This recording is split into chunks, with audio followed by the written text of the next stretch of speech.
Audit and Legislative Affairs Committee. Our first order of business is approval of the minutes. Can I get a motion? Linda, second. Eden.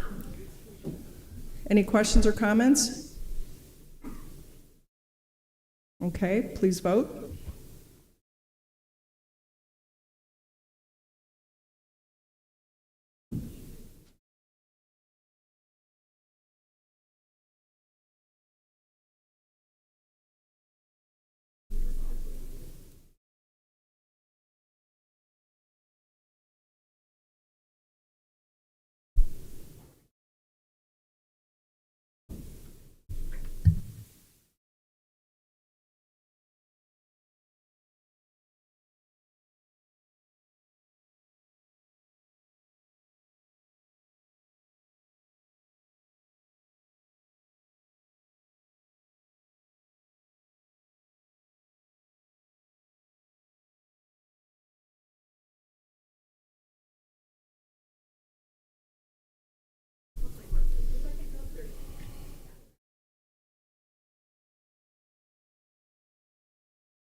Okay, that's unanimous. Thank you.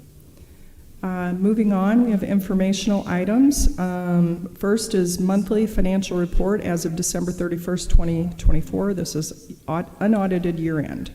And January 31st, 2025. Hello. Thank you. My report to you today will be primarily focused on FY24, since there's a lot more to talk about than just the first period of January. So to start out, total revenues across the county, across all funds, we received 94.8%, and we spent 74.1% across all funds. For the general fund, we are at 98.8% received and only spent 90.3%.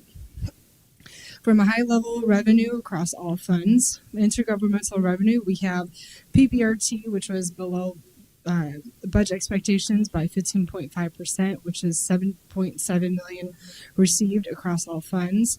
This decrease that we've communicated before is due to the state of Illinois recognizing an error within the formula and subsequent adjustments to rectify the payments that they overpaid the county and other municipalities across the state. To general fund, this was a hit of $957,000, and across all funds, that was a decrease of $1.4 million based off what we were planning for FY24. This revenue is expected to also decrease in FY25, and we are monitoring this revenue. Local use tax, you'll see that there has been a trend going down. This is due to, again, legislative changes which impact this revenue. This revenue for local use tax is distributed to the county based off of population of our unincorporated part of the county, and that revenue is distributed based off of sales across the state. But this is offset by revenues from sales tax, supplemental sales tax, and public facility sales tax. So for FY24, we did have an increase of all these combined categories by 1.1%, or $168,000 above what we were expecting. Going to charges for services, this is another area that we were below budget, and I want to bring to light a couple of variances for the committee today. So one of the differences in general county, we had municipal aggregation, which started back in June of 2023. We budgeted in FY24 based off of what we received in FY21, which was way too optimistic, and we only received 122,000 in FY24, so that was about 40.4% of the budget. We did reduce that budget in FY25, so we won't be off that much.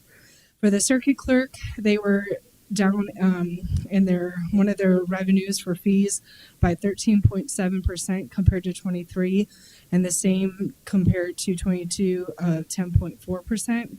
This is due to the state passing legislation that allows for anybody who qualifies for a public defender to get their fees waived.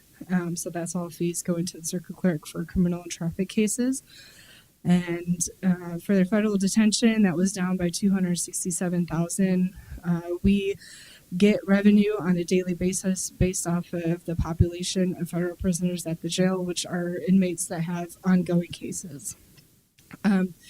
After all that bad news, we have charges for services were actually up in the county clerk and the treasurer's office, and combined those two offices collected 220,000 more. For charges for services, so the total net across all funds were, across in general fund was 365,000 or 3.4%. One last item a couple more items to note for ETSB, we had grant funds to to help Stark County with a new facility, and they are up and running, and we started to get their surcharges on ETSB revenue as of October 2024. So that will start to come in. For fines, we have late property taxes. That's always recorded in the December, and we were $242,000 above what was expected. So we got $997,000. So that's great. Credit to treasurer. Those were all the highlights I have to bring to your attention today. I do have more notes if you have any questions. Expenditures across all funds were below budget expectations. To just highlight one area, personal expenses were 95% of the annual budget for all funds, and for general fund that was 94.8%, so a savings of 1.9 million, and that's primarily due to vacancies of positions across all departments. Lastly, as of December 31st, all funds are at or above fund balance policy, so that is great. And as of January, there's only one fund that was below, but that is due to the timing of grant revenues and expenses. So once March hits, June, September, December, that should be back in. To end, general fund has a current estimated conservative surplus of 1.8 million. And we will know the final surplus in about a month or more. If you have any questions, I'm happy to answer them. Any questions for Julie? Okay. Moving on, we have a long-term care services fund report. Heather? Good afternoon. You have your long-term care services fund in your packet at January 31st. The fund balance was $3 million, and interest earned recorded through November is $47,000. As Julie mentioned, there's going to be approximately $1.8 million surplus in the general fund. Current policy that was passed in December of 23 would have the board transfer 50% of that to the long-term care services fund, so about $900,000. I think that I ran some preliminary numbers for that, and if we continue down that path and just do that $900,000 transfer this year, there's going to be, with the interest earned over time, not only will it be able to be paid off in 2032, it would have a balance of about $2 million at that time. So I don't know if the chairwoman would like to have a discussion on this in April when we have a better idea, so we can determine at that time if the board wants to continue with that 50% policy transfer or see where we're at. If we don't do any transfer this year, we're estimating about a $1.1 million balance in that fund after the bonds are paid off. Yeah, let's put on that on the April agenda so we can get everybody's thoughts on that. Perfect. Thank you.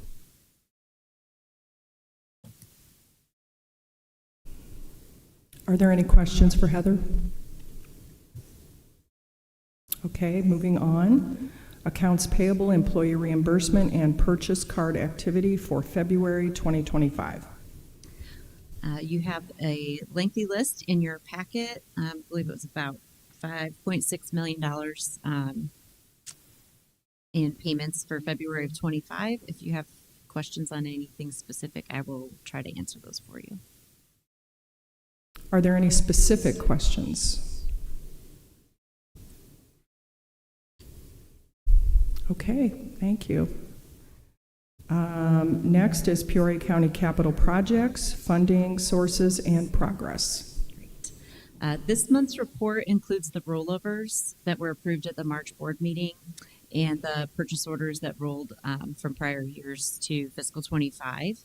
So you'll see that the fiscal 25 budget has increased due to that by about $18.7 million. Those are all things that were approved by the board previously and just rolled forward to this year's budget. You'll also note there are 3 lines that have negative amounts in them. They're for the storefront doors, the PCAPS HVAC unit, and the highway fleet remodel.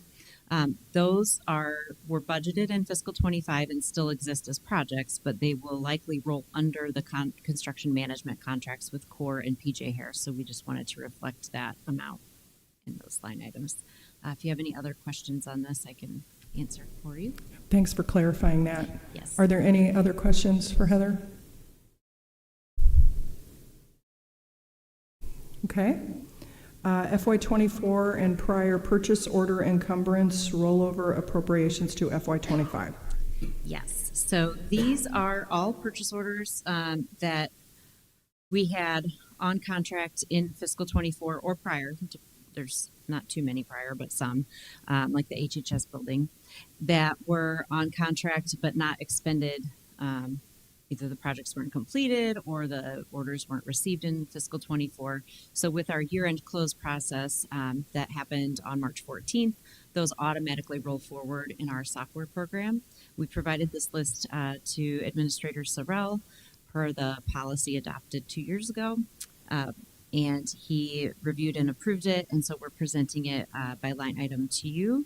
It is broken up by fund, and you can see that ARPA has obviously the largest transfer roll forward, and then capital projects, and so on. So if you have any questions on any of these, I'm happy to answer those for you also. Questions? Okay. We have no resolutions, no committee action. Is there any public comment?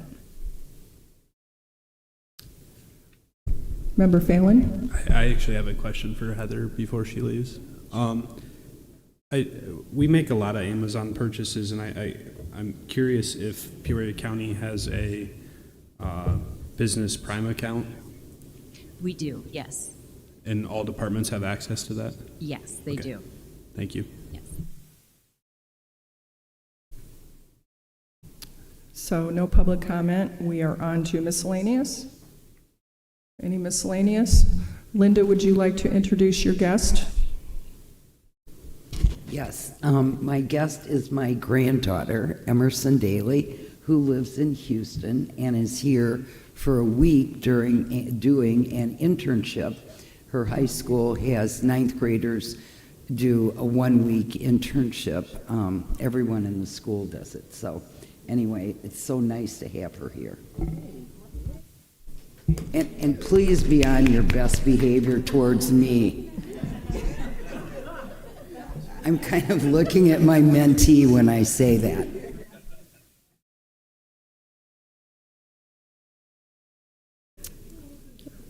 Okay, we're adjourned.